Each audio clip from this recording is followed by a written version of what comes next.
Do you understand? Yes, I'm sorry.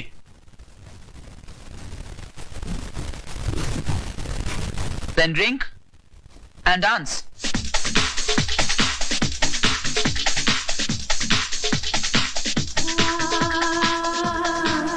तुम्हारा अधिकार तो मैंने तुम्हें दिला दिया, लेकिन एक बात याद रखना, इस दुनिया में हक कभी मांगने से नहीं मिलता।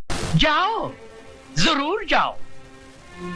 आज तो हम सिर्फ इस शहर में बेइज्जत हुए हैं, कल हमें सारे मुल्क में बेइज्जत करो और परसों सारी दुनिया में, ताकि वो लोग जिनकी आज तक हिम्मत नहीं हुई थी इस हवेली की तरफ आंख उठा के देखने की, घर में घुस आए और हमारे मुंह पे थूके। तो क्या मैं दुनिया की परवाह करूं, अपनी जिंदगी की नहीं? उस मामूली लड़की से शादी कर लूं मैं? अब वो एक मामूली लड़की नहीं रही, अखबारों की सुर्खियां बन गई है वो, इस शहर के हर आदमी की बेटी बन चुकी है वो। तुम्हारी भलाई बस इसमें है कि तुम कोर्ट का ऑर्डर मान लो और उस लड़की से शादी कर लो, वरना ये घर तबाह हो जाएगा। मैं आपके लिए 7 साल की सजा काटने के लिए तैयार हूं, मगर उस लड़की से मैं हरगिज़ शादी नहीं करूंगा। जिस लड़के ने सुबह का सूरज तक न देखा हो, जिसे किसी चीज को हासिल करने के लिए कोशिश तक न करनी पड़ी हो, उसे क्या मालूम कि जेल की कोठरी क्या होती है, उसका अंधेरापन कैसा होता है। अगर आप नहीं चाहते कि मैं 7 साल की सजा काटूं, तो क्या उम्र भर की सजा भुगतूं उस लड़की से शादी करके, अपनी जिंदगी तबाह कर लूं? शादी तुम करोगे, लेकिन अपनी जिंदगी तबाह करने के लिए नहीं, बल्कि उसकी जिंदगी तबाह करने के लिए। हम समझे नहीं बहू। बाबूजी, अदालत से उसने अपने लिए जिंदगी नहीं, मौत मांगी है। इतने जुल्म और सितम ढाऊंगी कि इस हवेली की बहू बनने का ख्वाब मिट्टी में मिल जाएगा। मंगल मांगल्ये शिवे सर्वार्थ साधके शरण्ये त्र्यंबके गौरी नारायणी नमस्तुते। मंगलम भगवान विष्णु मंगलम गरुड़ध्वज मंगलम।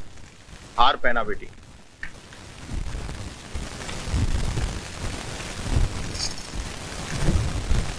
अपनी पत्नी की मांग भरो।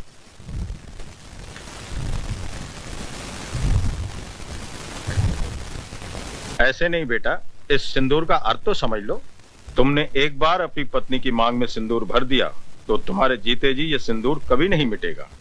इसका मतलब ये सिर्फ सिंदूर नहीं, इस बात की गवाही है कि तुम जिंदा हो और सही सलामत।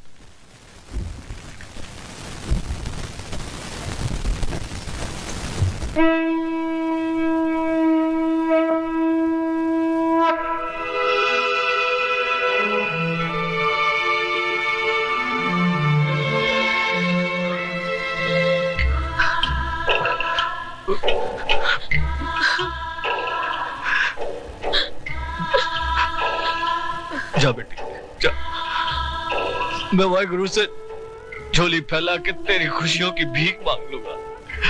जा।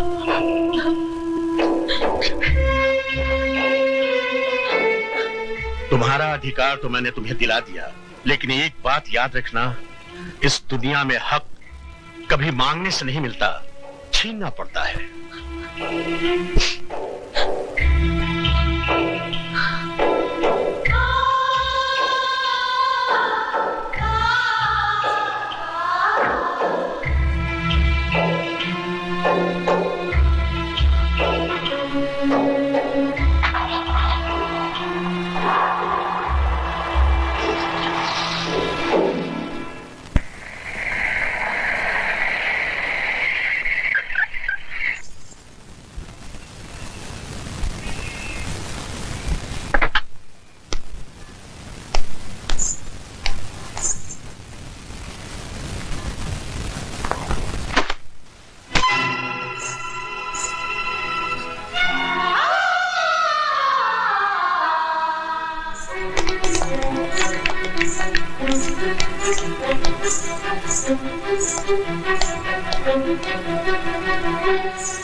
बहू जी, हम लंदन जा रहे हैं, अपना वादा मत भूलना।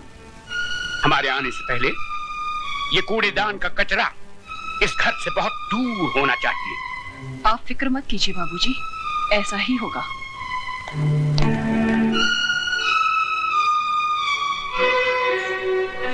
ओ महारानी, वहां कहाँ चली? जी मैं। रामू, जी मैम साहब। इनको जरा इनका महल दिखा दो। मुझे महल नहीं, मुझे मेरे पति के चरणों में जगह चाहिए। ओए होए, सती सावित्री की बात तो सुनो। लगता है बाप ने ठीक से समझा बुझाकर भेजा है कि उंगली पकड़कर पोंचा कैसे पकड़ा जाता है। कान खोलकर सुन ले, इस घर में मालिकों का कमरा अलग और नौकरों का कमरा अलग है। रामू जी। ले जा इसे नौकरों के कमरे में। आइए बहुरानी। खबरदार जो इसे किसी ने बहुरानी कहा, ये नौकरानी है, सिर्फ नौकरानी। शारदा, ये क्या कर रही हो तुम? ऐसा सलूक थोड़ी किया जाता है। तुम चुप रहो जी। खबरदार जो तुमने इसकी तरफदारी की तो जाओ, जाके अपना काम करो।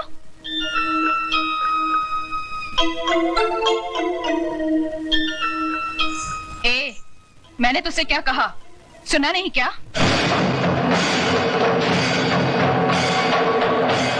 सुनो बड़ी बहू रानी, ये सिंदूर बाजार में 2 पैसे में जरूर मिलता है, लेकिन जब किसी औरत की मांग में भर दिया जाता है तो इसकी कीमत भगवान भी नहीं चुका सकता। फिर तू क्या चीज है? मेरा कद भले ही 5 फुट का है, लेकिन मेरी जुबान 10 फुट की है और हाथ 20 फुट का। दोबारा तमीज से बात नहीं की तो उसी म्यूनिसिपालिटी के स्कूल में भर्ती करा दूंगी जहाँ तेरा बाप चपरासी है। तूने मेरे बाप को गाली दी? मैं तेरे बाप को गाली क्यों दूंगी? तू तो खुद तेरे बाप के लिए एक गाली है, वरना अपनी छोटी बहन की दलाली करने यहाँ नहीं आता, समझा?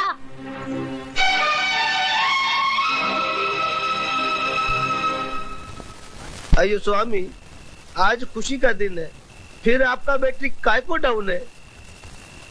ओए खोत्या, जिस बाप की एको एक बेटी उसके जिगर का टुकड़ा उससे दूर हो जाए तो रोएगा नहीं तो क्या भांगड़ा करेगा?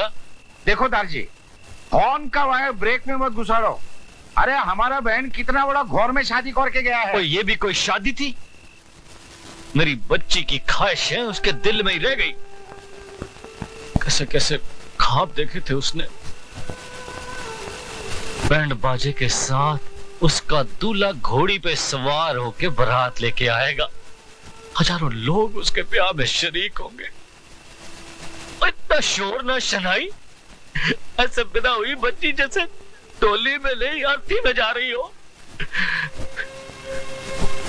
दारजी, सदियों से माँ बाप के घर से बेटी ऐसे ही विदा होती रही है।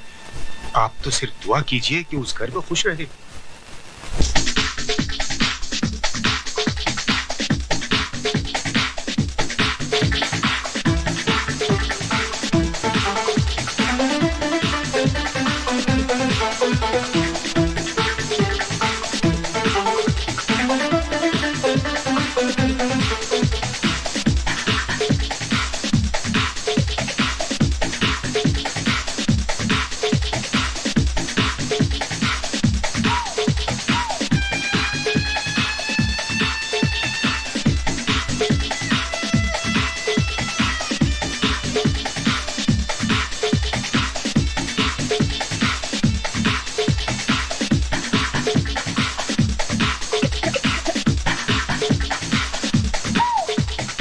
या राज, महफिल में सभी हैं, सिर्फ वही नहीं है जिनके लिए महफिल सजी है। सुरेश, जूतों को पैरों में पहना जाता है, सर पर नहीं रखा जाता। अच्छा राज, हम चलते हैं, रात काफी हो गई है, फिर तुम्हारी सुहागरात भी है। हमारा शेर सुहागरात नहीं, सुहाग दिन मनाता है। और वो तो ये कब का मना चुका है, ये बात सारी दुनिया जानती है।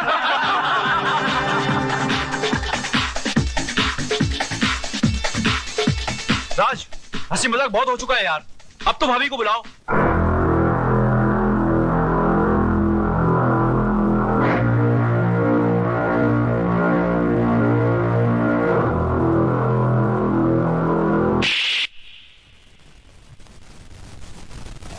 दोबारा उस 2 टके की लौंडिया को अगर भाभी कहा तो जान से मार दूंगा। कानून ने उसे बाजार से खरीद कर सिंदूर और मंगलसूत्र तो दे दिया, मगर वो मेरे शरीर को, मेरी आत्मा को कभी हासिल नहीं कर पाएगी। Do you understand? Yes, I am sorry.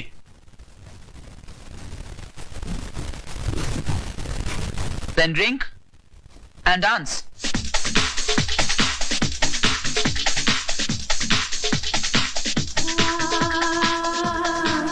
तुम्हारा अधिकार तो मैंने तुम्हें दिला दिया, लेकिन एक बात याद रखना, इस दुनिया में हक कभी मांगने से नहीं मिलता, छीनना पड़ता है।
तुम यहां क्या करने आई हो?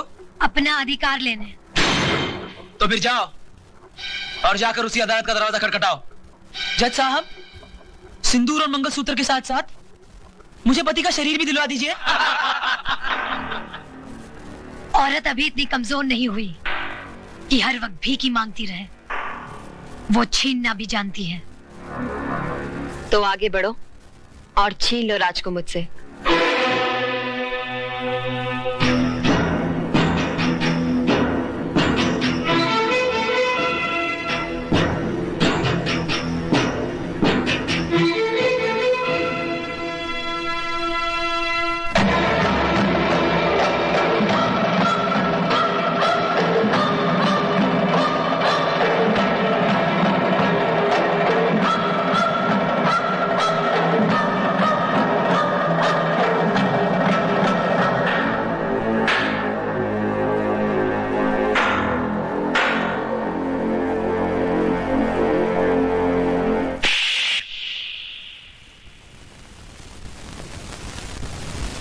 क्यों? आज मेरा चुम्मा इतना बुरा लगा? उस दिन तो बलात्कार करते हुए बड़ा मजा आ रहा था। मिस्टर हस्बैंड, मुझे भी तुम्हारे गले पड़ने या तुमसे शादी करने का कोई शौक नहीं था। गौर से देख लो मुझे। मैं हिंदुस्तान की अदालत की वो मोहर हूँ जो तुम्हारे माथे पे लगा दी गई है कि मैं तुम्हारी पत्नी हूँ और तुम मेरे पति। जब तक मेरी मांग में सिंदूर